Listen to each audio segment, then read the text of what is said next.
चल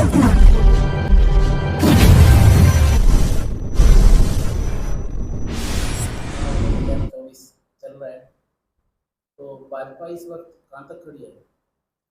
भारतीय जनता पार्टी बहुत अच्छी स्थिति में है। भारतीय जनता पार्टी ने जो आम आदमी के लिए काम किए हैं, धीरे धीरे लोग उन बातों को समझ रहे हैं, फ़र्क महसूस कर रहे हैं, उसका आंकलन कर रहे हैं और आंकलन के हिसाब से लोग अपनी प्रतिक्रिया देना शुरू हो चुके हैं।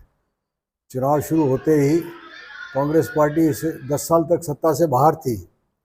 10 साल सत्ता से बाहर रहने के बाद केवल झूठ का प्रचार करती रही कि कुछ नहीं हुआ कुछ नहीं हुआ। लोगों को अब समझ में आ रहा है और लोग अब सीधा सीधा सा अंतर महसूस करने लगे कि कांग्रेस पार्टी के सरकारों में और भारतीय जनता पार्टी की सरकार में अंतर क्या है। इसलिए लोग भारतीय जनता पार्टी के पक्ष में अपना खुलना शुरू हो गए। चुनाव के अंदर 2-3 दिन पहले सब कुछ खुला करता है, लोग मन बनाए बैठे हैं। ये चुप्पी बहुत बड़ा एक फैसला करके दिखाएगी और भारतीय जनता पार्टी अगली सरकार बनाएगी।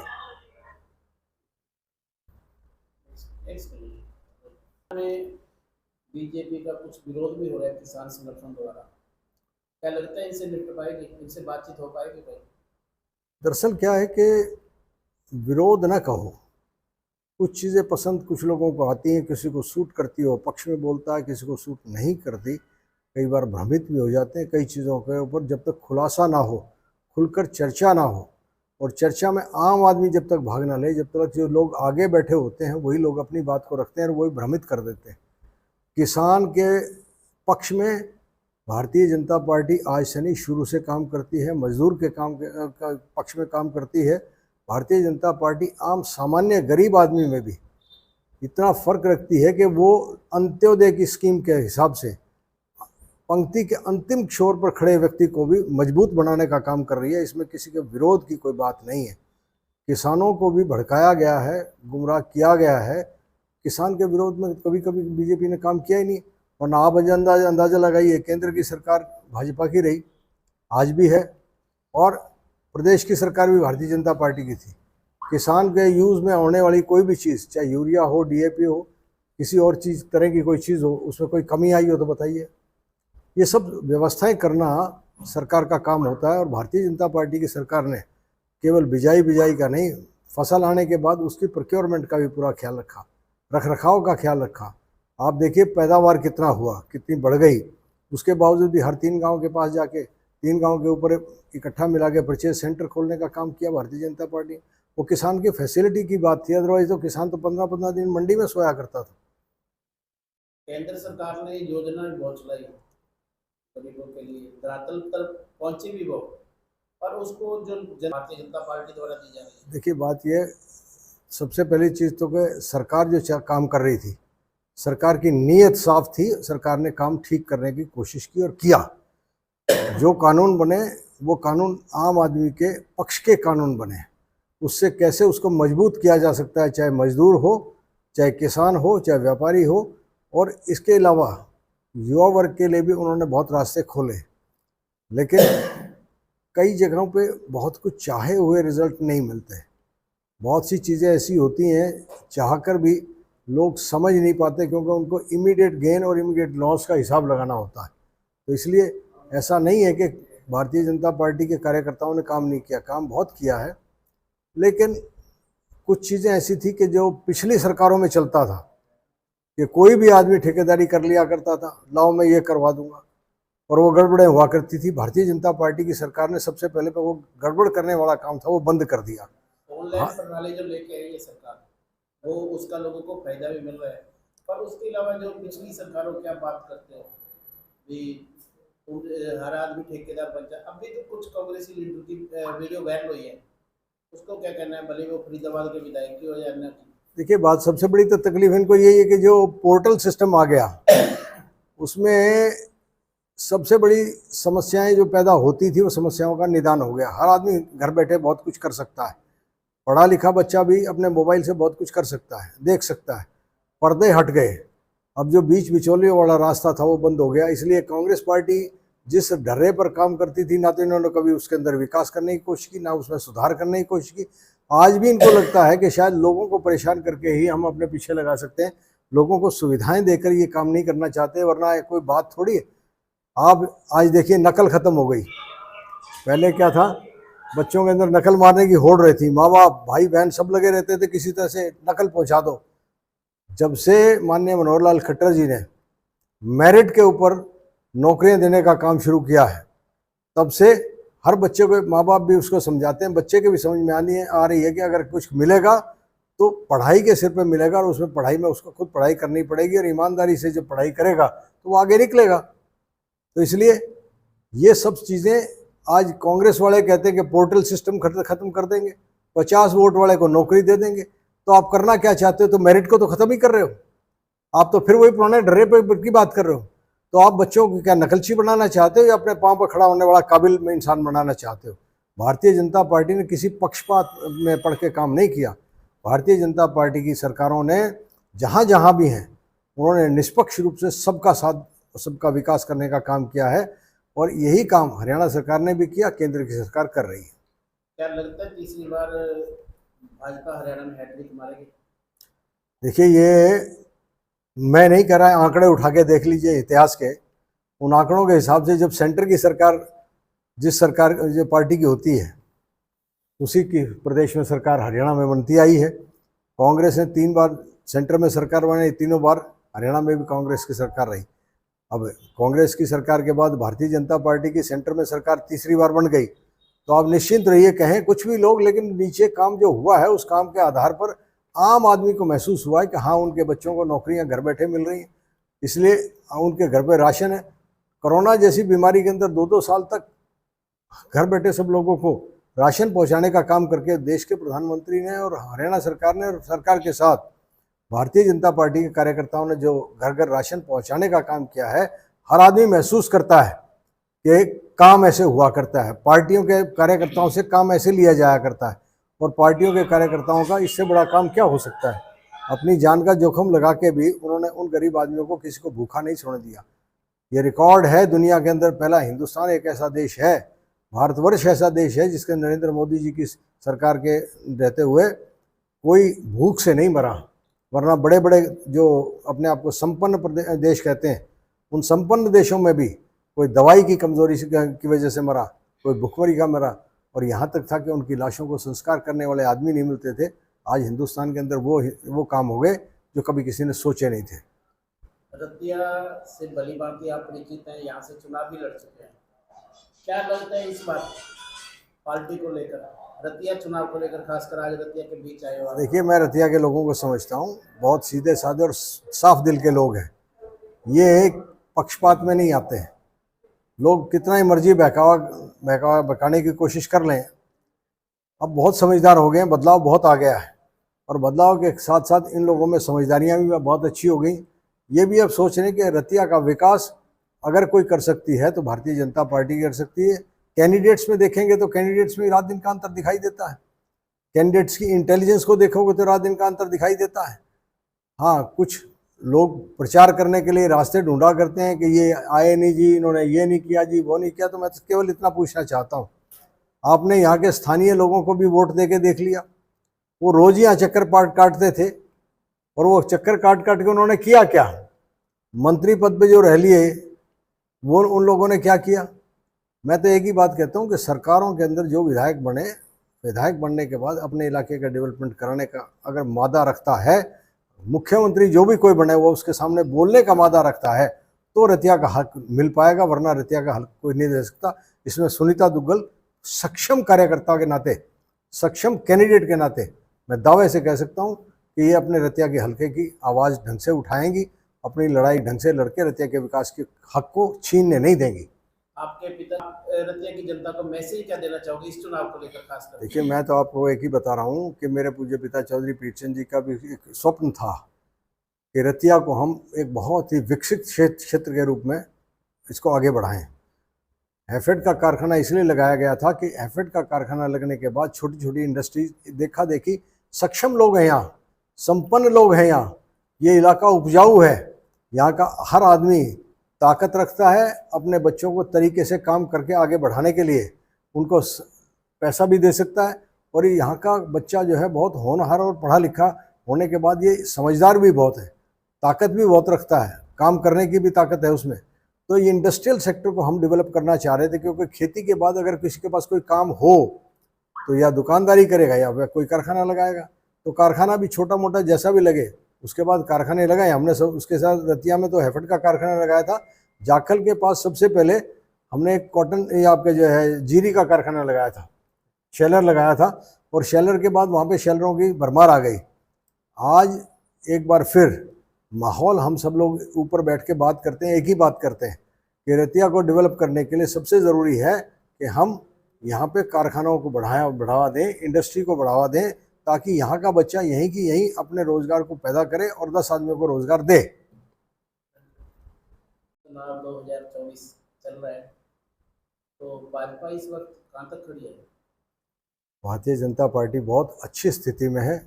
भारतीय जनता पार्टी ने जो आम आदमी के लिए काम किए हैं, धीरे धीरे लोग उन बातों को समझ रहे हैं, फ़र्क महसूस कर रहे हैं, उसका आंकलन कर रहे हैं, और आंकलन के हिसाब से लोग अपनी प्रतिक्रिया देना शुरू हो चुके हैं। चुनाव शुरू होते ही कांग्रेस पार्टी इस 10 साल तक सत्ता से बाहर थी। 10 साल सत्ता से बाहर रहने के बाद केवल झूठ का प्रचार करती रही कि कुछ नहीं हुआ, कुछ नहीं हुआ। लोगों को अब समझ में आ रहा है, और लोग अब सीधा सीधा सा अंतर महसूस करने लगे कि कांग्रेस पार्टी के सरकारों में और भारतीय जनता पार्टी की सरकार में अंतर क्या है। इसलिए लोग भारतीय जनता पार्टी के पक्ष में अपना खुलना शुरू हो गए। चुनाव के अंदर 2-3 दिन पहले सब कुछ खुला करता है, लोग मन बनाए बैठे हैं। ये चुप्पी बहुत बड़ा एक फैसला करके दिखाएगी, और भारतीय जनता पार्टी अगली सरकार बनाएगी। इनसे निपट पाएगी, इनसे बातचीत हो पाएगी भाई? दरअसल क्या है कि विरोध न कहो, कुछ चीज़ें पसंद कुछ लोगों को आती हैं, किसी को सूट करती हो पक्ष में बोलता है, किसी को सूट नहीं करती। कई बार भ्रमित भी हो जाते हैं कई चीज़ों के ऊपर। जब तक खुलासा ना हो, खुलकर चर्चा ना हो, और चर्चा में आम आदमी जब तक भाग ना ले, जब तक जो लोग आगे बैठे होते हैं वही लोग अपनी बात को रखते हैं और वही भ्रमित कर देते हैं। किसान के पक्ष में भारतीय जनता पार्टी आज से नहीं, शुरू से काम करती है। मजदूर के पक्ष में काम करती है। भारतीय जनता पार्टी आम सामान्य गरीब आदमी में भी इतना फ़र्क रखती है कि वो अंत्योदय की स्कीम के हिसाब से पंक्ति के अंतिम छोर पर खड़े व्यक्ति को भी मजबूत बनाने का काम कर रही है। इसमें किसी के विरोध की कोई बात नहीं है। किसानों को भी भड़काया गया है, गुमराह किया गया है। किसान के विरोध में कभी कभी बीजेपी ने काम किया ही नहीं, और ना आप अंदाज़ा लगाइए, केंद्र की सरकार भाजपा की रही, आज भी है, और प्रदेश की सरकार भी भारतीय जनता पार्टी की थी। किसान के यूज़ में आने वाली कोई भी चीज़, चाहे यूरिया हो, डीएपी हो, किसी और चीज़ तरह की कोई चीज़ हो, उसमें कोई कमी आई हो तो बताइए। ये सब व्यवस्थाएं करना सरकार का काम होता है। और भारतीय जनता पार्टी की सरकार ने केवल बिजाई का नहीं, फसल आने के बाद उसकी प्रोक्योरमेंट का भी पूरा ख्याल रखा, रख रखाव का ख्याल रखा। आप देखिए पैदावार कितना हुआ, कितनी बढ़ गई। उसके बावजूद भी हर 3 गाँव के पास जाके 3 गाँव के ऊपर इकट्ठा मिला के परचेज सेंटर खोलने का काम किया भारतीय जनता पार्टी। वो किसान की फैसिलिटी की बात थी, अदरवाइज तो किसान तो 15-15 दिन मंडी में सोया करता था।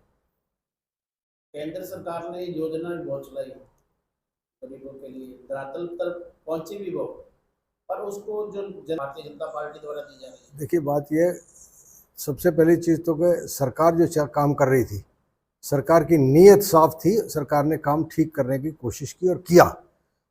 जो कानून बने वो कानून आम आदमी के पक्ष के कानून बने। उससे कैसे उसको मजबूत किया जा सकता है, चाहे मजदूर हो, चाहे किसान हो, चाहे व्यापारी हो।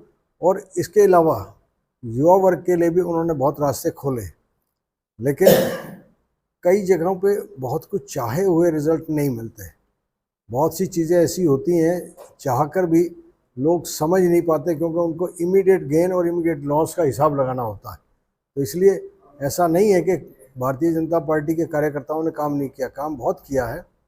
लेकिन कुछ चीज़ें ऐसी थी कि जो पिछली सरकारों में चलता था कि कोई भी आदमी ठेकेदारी कर लिया करता था, लाओ मैं ये करवा दूंगा, और वो गड़बड़ें हुआ करती थी। भारतीय जनता पार्टी की सरकार ने सबसे पहले वो गड़बड़ करने वाला काम था वो बंद कर दिया। ऑनलाइन प्रणाली जो लेके आई है सरकार, वो उसका लोगों को फायदा भी मिल रहा है, पर उसके अलावा जो पिछली सरकारों की आप बात करते हो भी हर आदमी ठेकेदार बन जाए, अभी तो कुछ कांग्रेसी लीडर की वीडियो वायरल हुई है, उसको क्या कहना है, भले वो फरीदाबाद के विधायक की हो या अन्य की? देखिए बात सबसे बड़ी तो तकलीफ इनको यही है कि जो पोर्टल सिस्टम आ गया उसमें सबसे बड़ी समस्याएं जो पैदा होती थी वो समस्याओं का निदान हो गया। हर आदमी घर बैठे बहुत कुछ कर सकता है। पढ़ा लिखा बच्चा भी अपने मोबाइल से बहुत कुछ कर सकता है, देख सकता है। पर्दे हट गए। अब जो बीच बिचौलियों वाला रास्ता था वो बंद हो गया। इसलिए कांग्रेस पार्टी जिस ढर्रे पर काम करती थी, ना तो इन्होंने कभी उसके अंदर विकास करने की कोशिश की, ना उसमें सुधार करने की कोशिश की। आज भी इनको लगता है कि शायद लोगों को परेशान करके ही हम अपने पीछे लगा सकते हैं। लोगों को सुविधाएं देकर ये काम नहीं करना चाहते, वरना कोई बात थोड़ी है। आप आज देखिए, नकल खत्म हो गई। पहले क्या था, बच्चों के अंदर नकल मारने की होड़ रही थी, माँ बाप भाई बहन सब लगे रहते थे किसी तरह से नकल पहुंचा दो। जब से माननीय मनोहर लाल खट्टर जी ने मेरिट के ऊपर नौकरियां देने का काम शुरू किया है, तब से हर बच्चे को, माँ बाप भी उसको समझाते हैं, बच्चे के भी समझ में आ रही है कि अगर कुछ मिलेगा तो पढ़ाई के सिर पे मिलेगा, और उसमें पढ़ाई में उसको खुद पढ़ाई करनी पड़ेगी, और ईमानदारी से जब पढ़ाई करेगा तो वो आगे निकलेगा। तो इसलिए ये सब चीज़ें आज कांग्रेस वाले कहते हैं कि पोर्टल सिस्टम खत्म कर देंगे, 50 वोट वाले को नौकरी दे देंगे। तो आप करना क्या चाहते हो? तो मेरिट को तो खत्म ही कर रहे हो। आप तो फिर वही पुराने ढर्रे पे की बात कर रहे हो। तो आप बच्चों को क्या नकलची बनाना चाहते हो, या अपने पांव पर खड़ा होने वाला काबिल में इंसान बनाना चाहते हो? भारतीय जनता पार्टी ने किसी पक्षपात में पढ़ के काम नहीं किया। भारतीय जनता पार्टी की सरकारों ने जहाँ जहाँ भी हैं, उन्होंने निष्पक्ष रूप से सबका साथ, सबका विकास करने का काम किया है। और यही काम हरियाणा सरकार ने भी किया, केंद्र की सरकार कर रही है। क्या लगता है तीसरी बार भाजपा हरियाणा में हैट्रिक मारेगी? देखिए, ये मैं नहीं कर रहा है, आंकड़े उठा के देख लीजिए इतिहास के। उन आंकड़ों के हिसाब से जब सेंटर की सरकार, जिस सरकार जो पार्टी की होती है, उसी की प्रदेश में सरकार हरियाणा में बनती आई है। कांग्रेस ने 3 बार सेंटर में सरकार बनाई, तीनों बार हरियाणा में भी कांग्रेस की सरकार रही। अब कांग्रेस की सरकार के बाद भारतीय जनता पार्टी की सेंटर में सरकार तीसरी बार बन गई। तो आप निश्चिंत रहिए, कहें कुछ भी लोग, लेकिन नीचे काम जो हुआ है उस काम के आधार पर आम आदमी को महसूस हुआ है कि हाँ, उनके बच्चों को नौकरियां घर बैठे मिल रही हैं, इसलिए उनके घर पे राशन है। कोरोना जैसी बीमारी के अंदर 2-2 साल तक घर बैठे सब लोगों को राशन पहुंचाने का काम करके देश के प्रधानमंत्री ने और हरियाणा सरकार ने, और सरकार के साथ भारतीय जनता पार्टी के कार्यकर्ताओं ने जो घर घर राशन पहुंचाने का काम किया है, हर आदमी महसूस करता है कि काम ऐसे हुआ करता है। पार्टियों के कार्यकर्ताओं से काम ऐसे लिया जाया करता है, और पार्टियों के कार्यकर्ताओं का इससे बड़ा काम क्या हो सकता है। अपनी जान का जोखिम लगा के भी उन्होंने उन गरीब आदमियों को, किसी को भूखा नहीं छोड़ने दिया। ये रिकॉर्ड है दुनिया के अंदर। पहला हिंदुस्तान एक ऐसा देश है, भारतवर्ष ऐसा देश है जिसके नरेंद्र मोदी जी की सरकार के रहते हुए कोई भूख से नहीं मरा। वरना बड़े बड़े जो अपने आप को संपन्न देश कहते हैं, उन संपन्न देशों में भी कोई दवाई की कमजोरी की वजह से मरा, कोई भुखमरी का मरा, और यहाँ तक था कि उनकी लाशों को संस्कार करने वाले आदमी नहीं मिलते थे। आज हिंदुस्तान के अंदर वो काम हो गए जो कभी किसी ने सोचे नहीं थे। रतिया से भली भांति आप परिचित हैं, यहाँ से चुनाव भी लड़ चुके हैं। क्या लगता है इस बार पार्टी को लेकर, रतिया चुनाव को लेकर, खासकर आज रतिया के बीच आए हो? देखिए, मैं रतिया के लोगों को समझता हूँ, बहुत सीधे साधे और साफ दिल के लोग हैं। ये एक पक्षपात में नहीं आते हैं। लोग कितना ही मर्जी बहकाने की कोशिश कर लें, अब बहुत समझदार हो गए हैं, बदलाव बहुत आ गया है, और बदलाव के साथ साथ इन लोगों में समझदारियाँ भी बहुत अच्छी हो गई। ये भी अब सोच रहे हैं कि रतिया का विकास अगर कोई कर सकती है तो भारतीय जनता पार्टी कर सकती है। कैंडिडेट्स में देखेंगे तो कैंडिडेट्स में रात दिन का अंतर दिखाई देता है। कैंडिडेट्स की इंटेलिजेंस को देखोगे तो रात दिन का अंतर दिखाई देता है।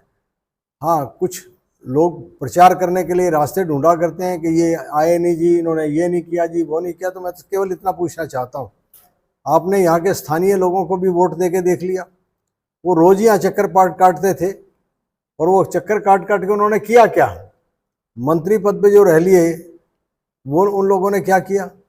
मैं तो एक ही बात कहता हूँ कि सरकारों के अंदर जो विधायक बने, विधायक बनने के बाद अपने इलाके का डेवलपमेंट कराने का अगर मादा रखता है, मुख्यमंत्री जो भी कोई बने वो उसके सामने बोलने का मादा रखता है, तो रतिया का हक मिल पाएगा, वरना रतिया का हक कोई नहीं दे सकता। इसमें सुनीता दुग्गल सक्षम कार्यकर्ता के नाते, सक्षम कैंडिडेट के नाते मैं दावे से कह सकता हूँ कि ये अपने रतिया के हल्के की आवाज़ ढंग से उठाएंगी, अपनी लड़ाई ढंग से लड़के रतिया के विकास के हक को छीनने नहीं देंगी। आपके पिता रतिया की जनता को मैसेज क्या देना चाहोगे इस चुनाव को लेकर खासकर? देखिए, मैं तो आपको एक ही बता रहा हूँ कि मेरे पूज्य पिता चौधरी पीरचंद जी का भी एक स्वप्न था कि रतिया को हम एक बहुत ही विकसित क्षेत्र के रूप में इसको आगे बढ़ाएं। हैफेड का कारखाना इसलिए लगाया गया था कि हैफेड का कारखाना लगने के बाद छोटी छोटी इंडस्ट्रीज देखा देखी, सक्षम लोग हैं यहाँ, संपन्न लोग हैं यहाँ, ये इलाका उपजाऊ है, यहाँ का हर आदमी ताकत रखता है अपने बच्चों को तरीके से काम करके आगे बढ़ाने के लिए, उनको पैसा भी दे सकता है। और यहाँ का बच्चा जो है बहुत होनहार और पढ़ा लिखा होने के बाद ये समझदार भी बहुत है, ताकत भी बहुत रखता है, काम करने की भी ताकत है उसमें। तो ये इंडस्ट्रियल सेक्टर को हम डेवलप करना चाह रहे थे, क्योंकि खेती के बाद अगर किसी के पास कोई काम हो तो या दुकानदारी करेगा या फिर कोई कारखाना लगाएगा। तो कारखाना भी छोटा मोटा जैसा भी लगे, उसके बाद कारखाने लगाए हमने सब। उसके साथ रतिया में तो हैफेड का कारखाना लगाया था, जाखल के पास सबसे पहले हमने एक कॉटन या आपके जो है जीरी का कारखाना लगाया था, शेलर लगाया था, और शेलर के बाद वहाँ पे शेलरों की भरमार आ गई। आज एक बार फिर माहौल हम सब लोग ऊपर बैठ के बात करते हैं, एक ही बात करते हैं कि रतिया को डेवलप करने के लिए सबसे ज़रूरी है कि हम यहाँ पे कारखानों को बढ़ावा दें, इंडस्ट्री को बढ़ावा दें, ताकि यहाँ का बच्चा यहीं की यहीं अपने रोज़गार को पैदा करे और 10 आदमियों को रोज़गार दे।